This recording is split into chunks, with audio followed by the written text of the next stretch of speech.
Good afternoon, QCA suppliers, applicants, and DAC members. You are joining the QCA Compliance Committee-sponsored webinar series.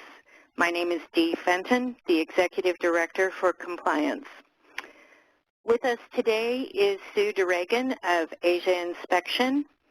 She will be discussing how to read test results, something that will be particularly useful as those of you who are participating in the annual QCA Subscriber Ink Testing Initiative will begin to receive your results later this week. By the way, those results, the tests were performed by our preferred third-party provider, Asia Inspection. Sue is a longtime friend of the promotional products industry and a past president of ICPHSO. With more than 30 years working with labs, we're very fortunate to have her join us today to share her expertise.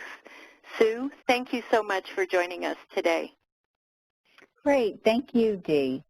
As you mentioned, AI and SECO has long supported the promotional products industry from a product compliance standpoint, as well as safety consulting, factory assessments, product inspections. And we are very pleased to be QCA's laboratory partner on the valuable ink testing initiative. You gave the introduction, so just very briefly, I have been involved in the consumer products testing industry since 1985, pretty much my whole adult life. And I've had the pleasure to work with a variety of companies on their quality assurance needs. I've done a lot of seminars and webinars specific to promotional products, which, as we know, have some unique challenges.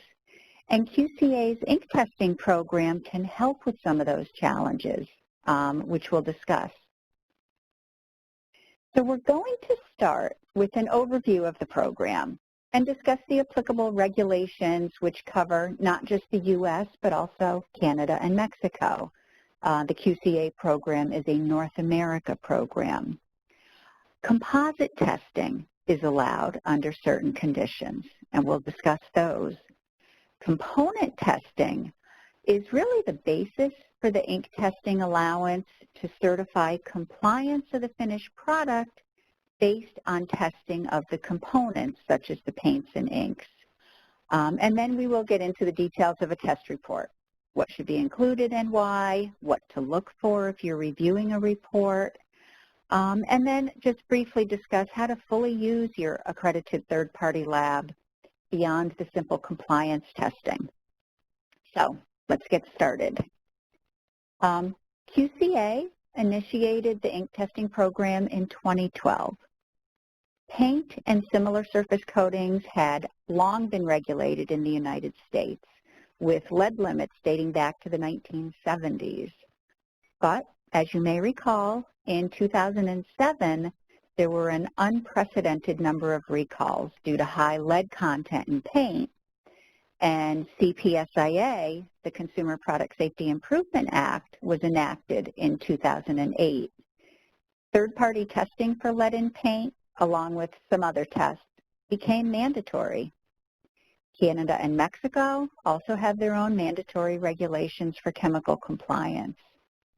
So QCA's North America Ink Testing Initiative addresses compliance to all three country regulations, along with several U.S. state requirements, and we'll go into the specifics shortly.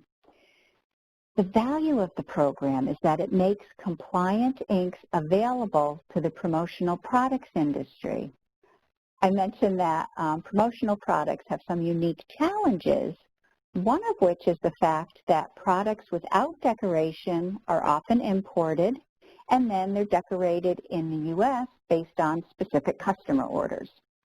So the blanks may be and must be compliant when imported, but they become essentially a new product once the decoration is added.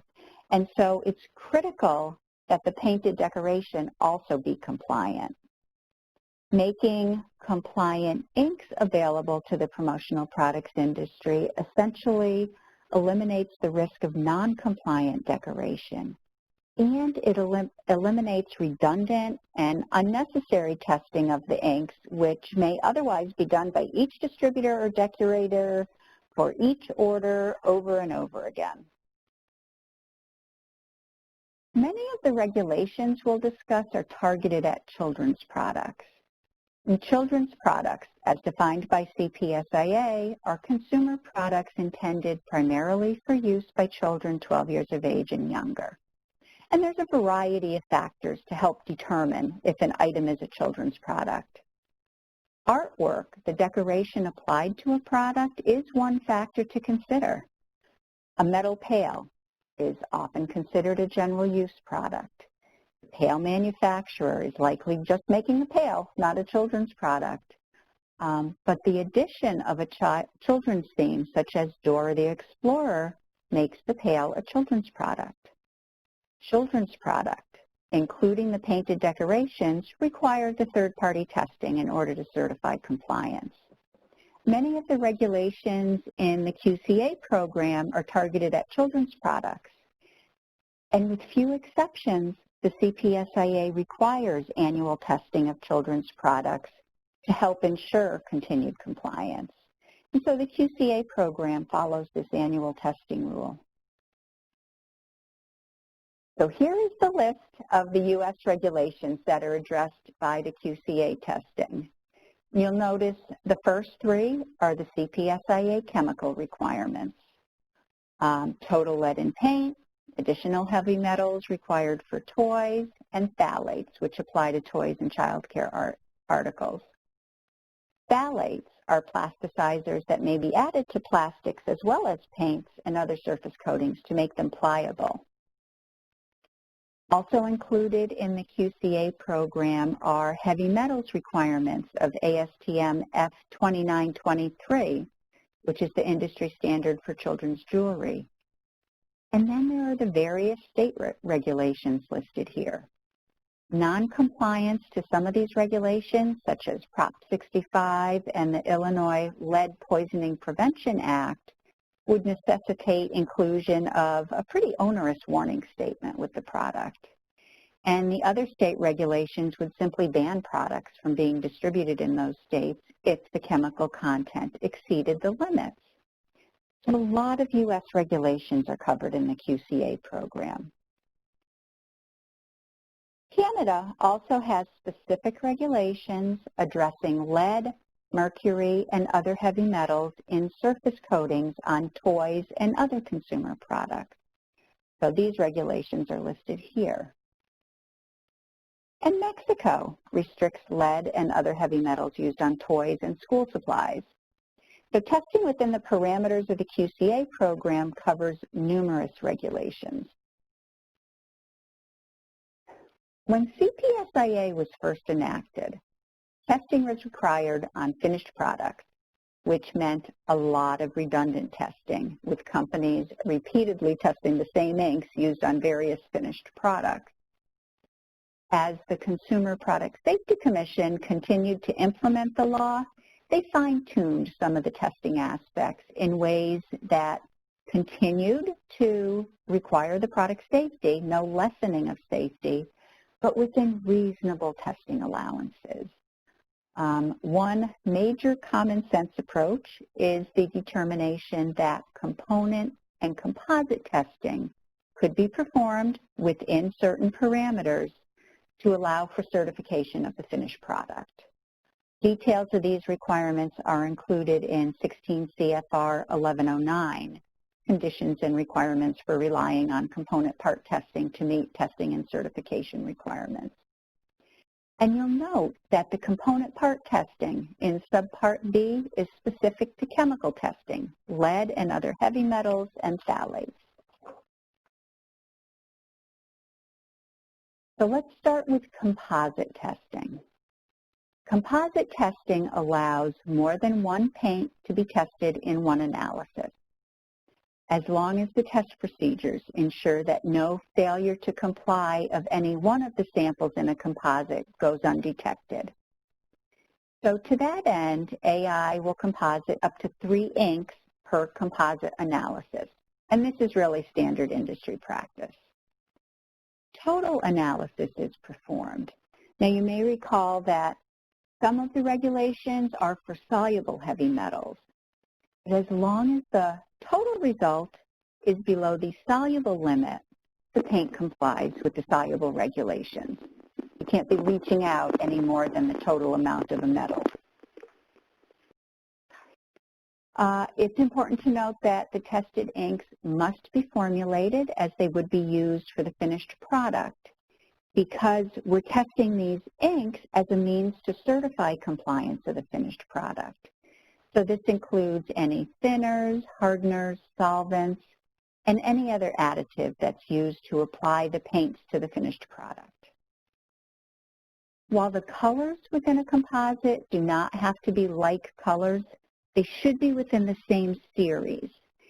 And then we can issue a comprehensive test report per ink or paint series.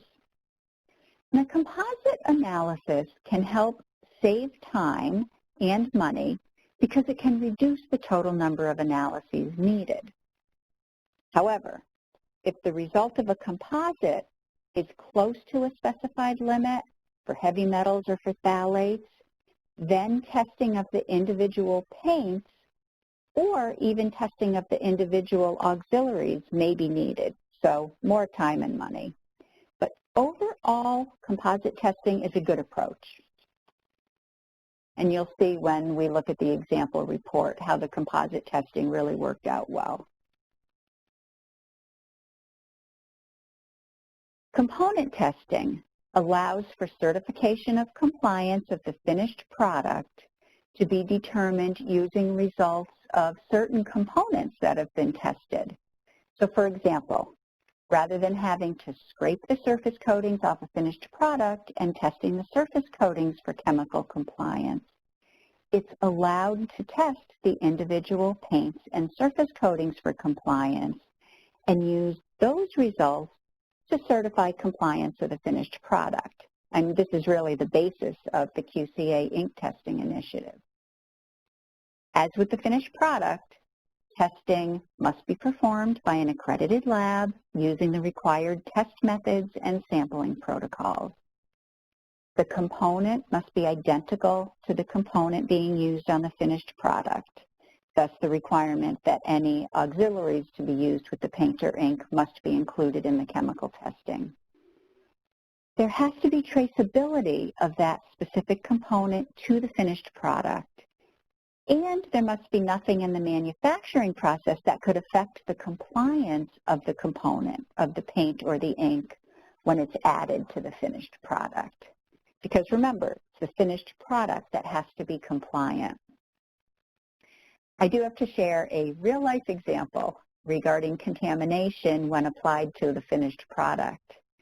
Back in the day, well before CPSIA, we tested various paints for lead content, and they passed. This was in China.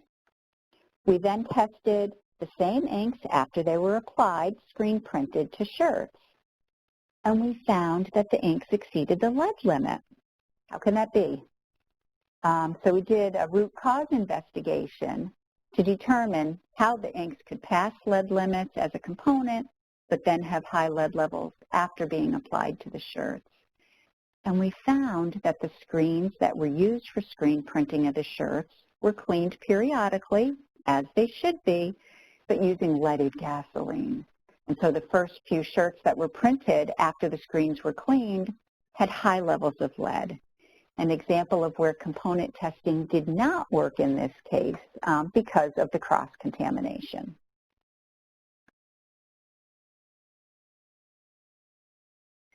So moving on to the actual test reports, here's what to look for. First of all, the full test lab name and address of the lab location where testing was performed should be included. Where third-party testing is mandated, the lab must be accredited to perform the testing. And accreditation is specific to each test.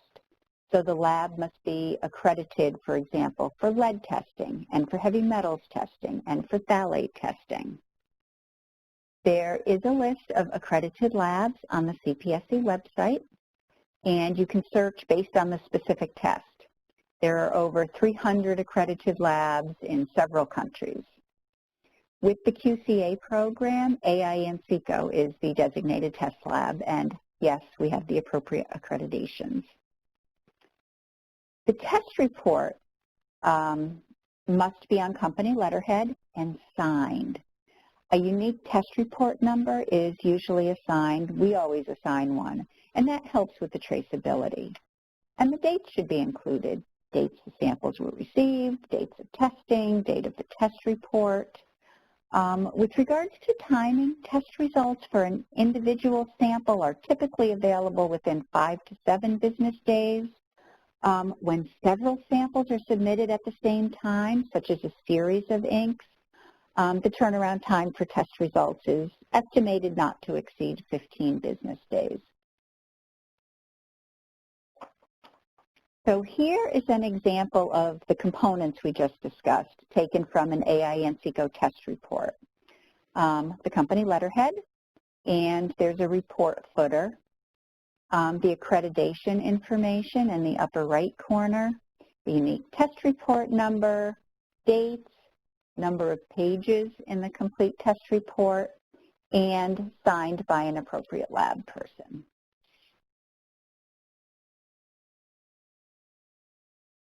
Also included in any test report is the client information. In the case of the QCA program, the client is QCA, and reports are addressed to D. Fenton. Sample information. This includes a unique description of the samples, including individual colors, style, or batch numbers. All of this information is needed to provide appropriate traceability of the tested inks to the finished product. The quantity submitted is recorded, as well as the country of origin of the sample submitted for testing and country of distribution. That's important information to ensure that appropriate testing is performed. For finished products, age grade information, the labeled age, the recommended age based on lab determination, and the tested age grade are all important when testing a children's product, and include any other identifying information, such as a PO number. So this is all on the first page of the test report. This is, again, taken from an actual QCA test report with the identifying information X'd out. You'll note that the countries of distribution are listed as U.S., Canada, and Mexico, and these are the countries covered by the QCA program. Specific colors are often listed separately as indicated in the table on page 3. See that under assortment colors and style batch number. We'll get to that. The supplier information is important. Required sample size for the QCA testing is 2 fluid ounces of each paint or ink. We do request that UV inks be clearly identified so that proper attention can be given to drying of the inks. And on the first page of the test report, there should be an overall result: pass, fail, or pass with comments, or pass with concern. The pass with concern result is used within the QCA program when a composite analysis does not clearly present a pass or fail, but rather can be considered inconclusive if the result is within 90% of the individual limits, for example. So with this type of result, a determination is then made whether to test each ink individually or to simply report as is. But again, on any test report, there should be a clear overall result, typically on the front page of the report. Then you need to be able to identify which specific tests were performed and the results specific to each test. So here is that test results summary. This is a list of all the regulations tested for in the QCA program. We talked about these previously. And the overall test result for each of these tests. This information is required to be included in any test report. Do not accept a test report that simply indicates compliance to U.S. regulations, for example. without listing the regulations that were tested for. So we talked about the overall result of the testing on page 1, and then this is the test results summary, which follows, but there's more. Detailed results should be included. These results are specific to each ink and to each test performed.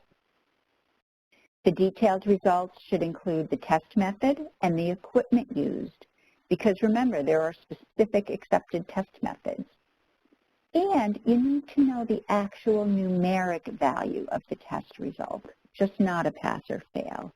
You need to know if the test result is close to the limit. You may decide not to use the ink if you feel it's too close to the limit.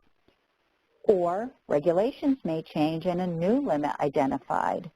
With a numeric value, you can determine whether the ink complies with that new limit. So this is important, and it's not always included in all test reports, but it's always included in our QCA reports. You'll note there is a table called specimen description. This is the table that was referred to on the first page under sample description. Each ink is listed with a unique description or identifier. And this is just part of it. There were way more than 7 inks submitted for one series. Then you have the detailed results with the numeric values.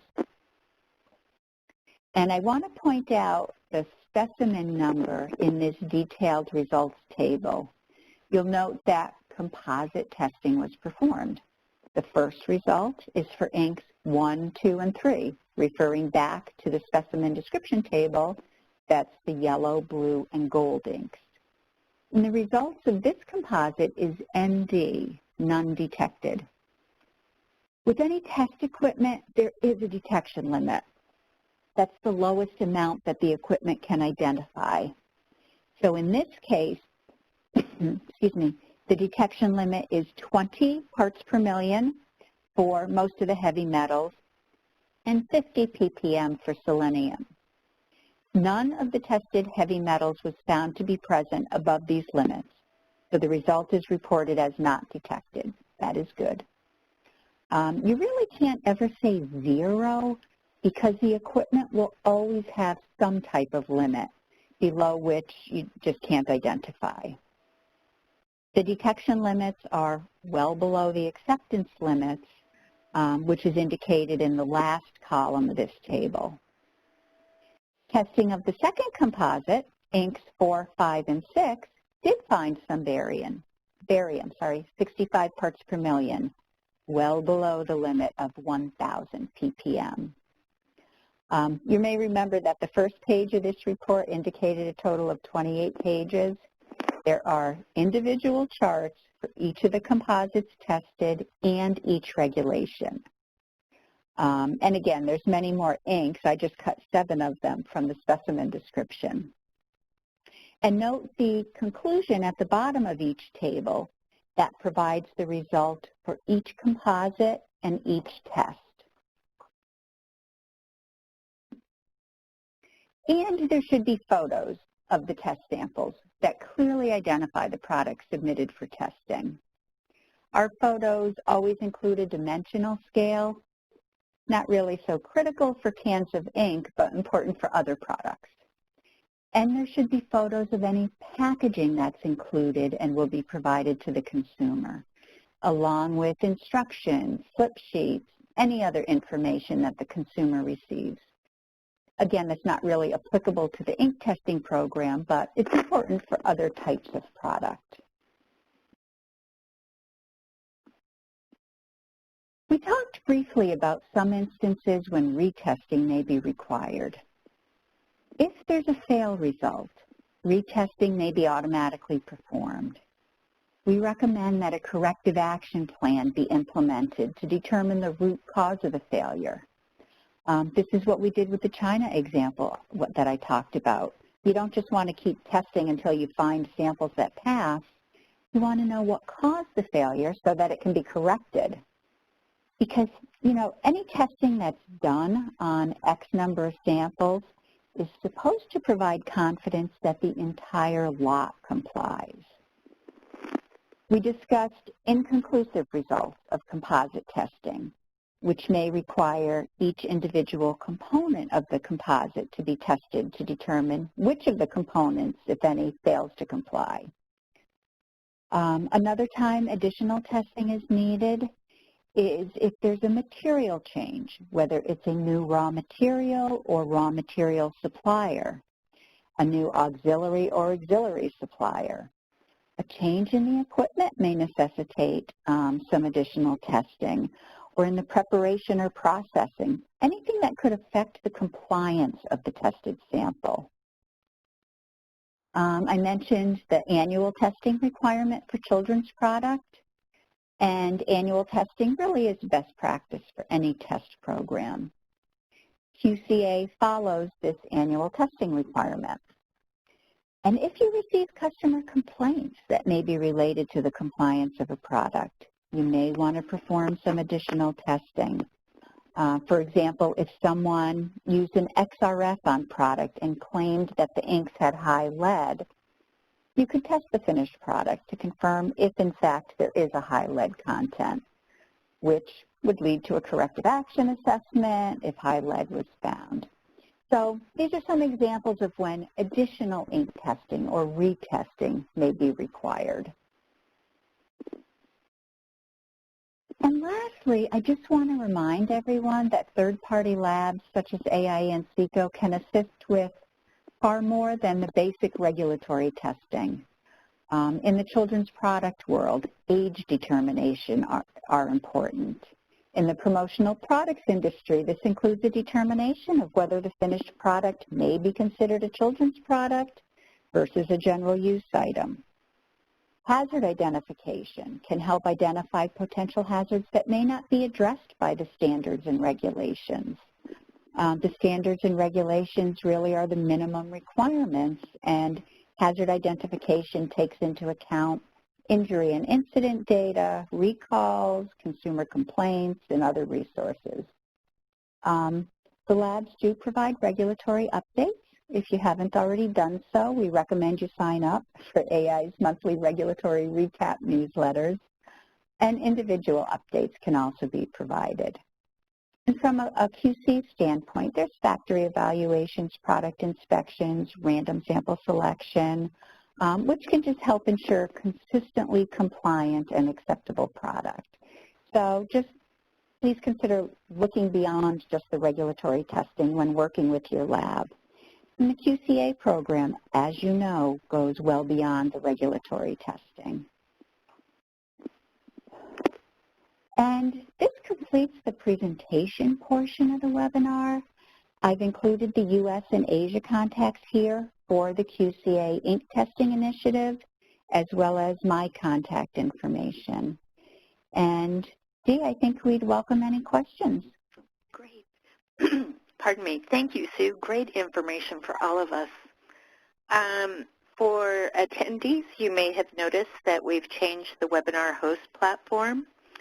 Please use the chat window located in the upper right-hand corner of the window to submit your questions.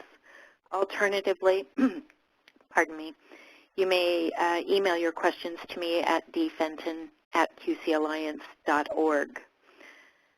Sue, I have a question for you. Mm-hmm.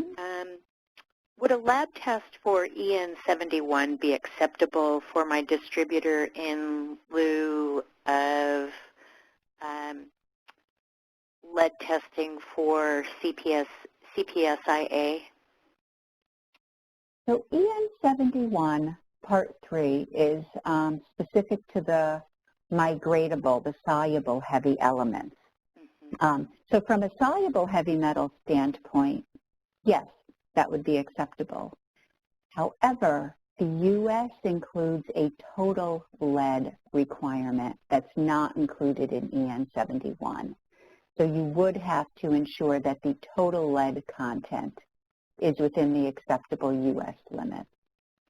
So if my supplier provides me EN71 testing, then I should probably resubmit it for CPSIA. Is that correct? Yeah, at least for total lead. You'd need to submit it for total lead. And EN 71 does not include phthalates. But, you know, from the soluble heavy metals, it can reduce the additional testing that you need to perform for U.S. compliance. Okay. Can you maybe tell us a little bit about what a confidence interval for a lab test result is? Yeah, you know, any type of lab testing has certain parameters. And so nothing is 100%, so there are parameters which indicate the accuracy of any lab test. So similar to like that 90% threshold that we use to determine if there's a pass or fail result, we'll also go within a certain percentage of the result, and if it's close to the limit, we will then do some additional testing to confirm the result. And for our attendees, QCA uses an 85% confidence interval. So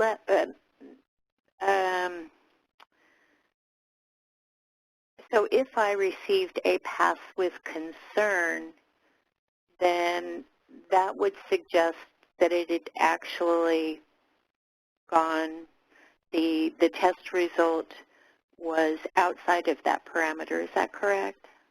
Correct. And so at that point, the decision can be made whether to test, again, each component individually or whether to accept. It's not a clear pass. Right. But it's not a clear fail either. We have a policy for retesting inks that would fail as a composite to determine which of the individual inks the submissions failed for the specific measure. Right. So in such a case where we had a composite that maybe one was a little higher, one was a little lower, would that be a pass with concern when we tested them individually? We tested them individually, and they were all found to be below the limit, each of them. That could be a clear pass. Okay. It's when you're testing it as a composite that you can't really tell which ink that amount of heavy element was included in. So it's typically with a composite that there may be a pass with concern. When you test it individually, you get a clear pass or fail for the most part. Okay. Even and with most of your, Go ahead. Sorry. I was just going to say with most of the composite testing that we've seen in your program, it's not often that you have to go back and do each one individually, but there are instances when you do. Mm-hmm. Yeah. And I think our members have received those examples. If they were to look over, subscriber members would have had the opportunity to see where we've had failures and then retests, failures for the composite and then retests of the individual submissions. Mm-hmm. I'm looking to see if we have any questions on the chat.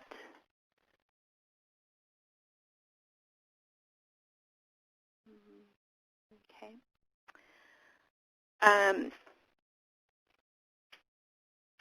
I don't know if there are no additional questions at this time. I'd like to say thank you. I'd also like to note to our attendees this year we will be following up webinars with a survey. Your feedback will allow us to make certain these webinars continue to address the compliance needs you and your colleagues may have. So, Sue, thank you so much for your time today, and thank you for the support of Asia Inspection for the QCA Subscriber Ink Testing Initiative. Great. Well, it's our pleasure, Dee. Thank you. Thanks. Have a good day. Bye.